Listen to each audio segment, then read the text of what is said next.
ہم کو جو فوکس کرنا ہے اکنامکس پہ یکسوئی کے ساتھ، وہ نہیں ہو سکتا جب تک کہ حضرت آپ لوگ سیاست کو سیٹ نہ کریں. جب تک ہم سیاست کو سیٹل نہیں کرتے ہم اکنامکس پہ فوکس نہیں کر سکتے، یہ ہم سب کو پتہ ہے.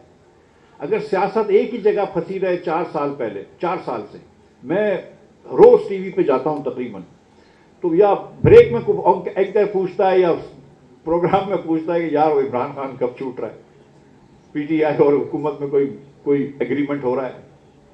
چھوٹی چھوٹی باتوں میں ہم لڑائی کرتے ہیں. اب محمود خان اچکزئی صاحب ہم نہیں بنا رہے نیشنل اسمبلی کا لیڈر، پتہ نہیں کیوں پھر بنا دیا.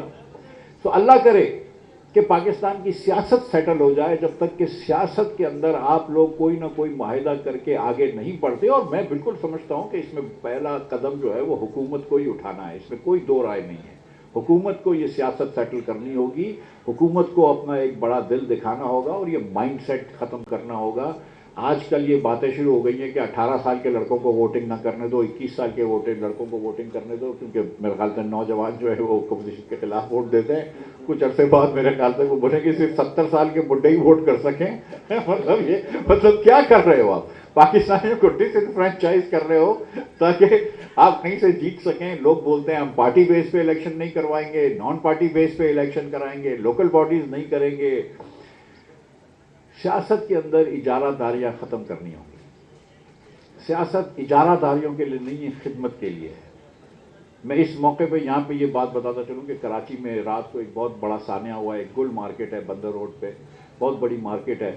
وہ مارکیٹ میں آگ لگ گئی، اتنی بری آگ لگ گئی کہ پوری بلڈنگ گر گئی. 5 لوگ جاں بھاگ بھی ہو گئے، کم از کم شاید 6 ہو گئے، اور 30 لوگ جو ہیں وہ بہت زیادہ برن انجریز ہیں اور زخمی ہیں. اللہ تعالیٰ ان سب کو اپنی جوار رحمت میں جگہ عطا فرمائے، اور ان کے جو متاثرین ہیں ان کو صبر جمیل عطا فرمائے. تو یہ بھی ایک علامت ہے نا کہ پیپلز پارٹی کی حکومت 18 سال سے سندھ میں موجود ہے. اور 2 دن پہلے ہمارے پیپلز پارٹی کے چیئرمین صاحب نے بڑی تعریفیں بھی کی ہیں اپنی حکمرانی کی، مگر گائے بگائے ادھر آگ لگتی رہتی ہے، بلڈنگوں میں بلڈنگیں گرتی رہتی ہیں. اور یہ سندھ کا سب سے بڑا شہر ہے جہاں پہ حکومت بیٹھتی ہے. تو آپ سوچ لیں کہ دہی سندھ کا کیا حال ہے. لیکن یہ صرف سندھ کی کہانی نہیں ہے. دیکھیں اس وقت پاکستان کی اگر ہم نے سیاست سیٹل نہیں کری، اور ہم یہ بات محمود خان اچکزئی صاحب کی گزارش میں یہ کرتا ہوں کہ عموماً جب الیکشن ہوتا ہے تو جو میجورٹی ہوتی ہے پاکستانی ووٹنگ بلاک کی، اس کو ریپرزینٹ پرائم منسٹر کرتا ہے اور مائنورٹی کو اپوزیشن لیڈر کرتا ہے. آج آپ میجورٹی کو ریپرزینٹ کر رہے ہیں اور حکومت جو ہے وہ نہ صرف ایک مائنورٹی کو ریپرزینٹ کرتی ہے، ایک چھوٹی اقلیت کو ریپرزینٹ کرتی ہے. بڑا چھوٹا ووٹ بینک رہ گیا ہے حکومت کی پارٹیوں کا. تو اپوزیشن کو تو خیر اپنا ایک رول پلے کرنا پڑے گا، لیکن حکمرانی کو حکومت کو یہ محمد اقبال کی خاطر، پاکستان کی خاطر کچھ نہ کچھ کرنا پڑے گا. کیونکہ میری یہ سمجھ ہے کہ آپ اکنامکس تبدیلیاں نہیں کر سکتے، ریفارمز نہیں کر سکتے اگر حکومت کے پاس مینڈیٹ نہیں ہے. حکومت کے پاس مینڈیٹ نہیں ہے، اور اس کے بعد جب آپ اپوزیشن سے اس طرح لڑائی کرتے ہیں تو کام آگے نہیں بڑھ سکتا. تو میری ریکویسٹ آپ تمام خواتین و حضرات سے یہاں پہ ہے، جو میڈیا کے لوگ میرے بھائی بیٹھے ہیں ان سے بھی ہے، جو سن رہے ہیں میری آواز جہاں تک پہنچ رہی ہے، اور حکمرانوں سے بھی ہے کہ خدا را اس محمد اقبال کا، اور یہ محمد اقبال جو سارے پاکستان میں بستے ہیں ان کا خیال کرو. غریب سے غریب تر ہو رہا ہے، بھوک اور افلاس اس ملک میں پھیل رہی ہے، غربت اس ملک میں پھیل رہی ہے. ہماری حکمرانی جو ہے وہ کوئی کام نہیں کر پائی ہے. شہباز شریف صاحب کی حکومت نے، میں معذرت کے ساتھ کہتا ہوں، یہ ایک سنہرا موقع تھا. ان کو دنیا میں تیل سستا ہو گیا، دنیا میں کموڈٹیز سستی ہو گئی ہیں، ان کو دنیا بھر سے سپورٹ مل رہی ہے. سنہرا موقع یہ روز گواتے ہیں یہ آپس کی لڑائیوں کے اندر. اور میں یہ سمجھتا ہوں کہ جتنی جلد ایک ہم کوئی آگے بڑھ جائیں، اس مسئلے کو سلجھا دیں اپنی پاکستان کی خاطر.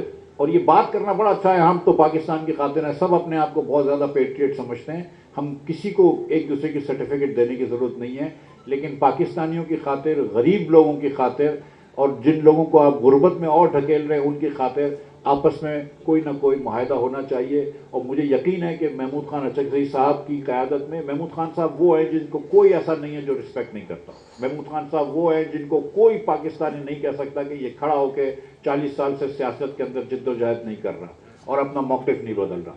تو اللہ کرے کہ محمود خان صاحب، اسد قیصر صاحب، راجہ عباس ناصر صاحب ادھر تشریف نہیں لا سکے، اگر یہ تمام لوگ مل جائیں اور انشاءاللہ تعالی حکومت کے ساتھ بیٹھ کے کوئی بات کرے، اور حکومت سے میرا جو اشارہ ہے وہ آپ سمجھتے ہیں، تو کوئی نہ کوئی اس کا حل نکالیں، کیونکہ 4 سال سے آپ نے سیاست پسارا کی اور سیاست پسی رہے گی تو حکمرانی آگے نہیں بڑھ سکتی۔ بہت شکریہ آپ تمام حضرات کا۔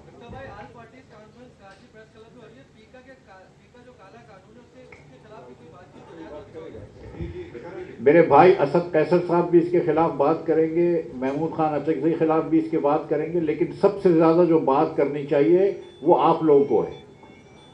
ٹھیک ہے، میں سچ بتا رہا ہوں کہ پریس والوں کو بھی یہ بات کرنی چاہیے، کیونکہ آپ کے ساتھ تو یہ ہر بار ظلم ہوتا ہے یہ تمام، اور لیکن جو سب سے اچھی بات کری ہے پیکا لاس کے خلاف، وہ میرے لیڈر شہباز شریف صاحب نے کی ہے، جب 2019 میں انہوں نے ایسا ایک زبردست ٹویٹ کیا تھا پیکا لاس کے خلاف، کیا زبردست ٹویٹ تھا۔ اور یہی جو میں کہہ رہا تھا نا کہ محمود خان اچکزئی تو 40 سال سے وہی کھڑا ہوا ہے، باقی لوگ آگے پیچھے ہو جاتے ہیں، تو آپ کے حالات بدلنے سے آپ کا موقف نہیں بدلنا چاہیے۔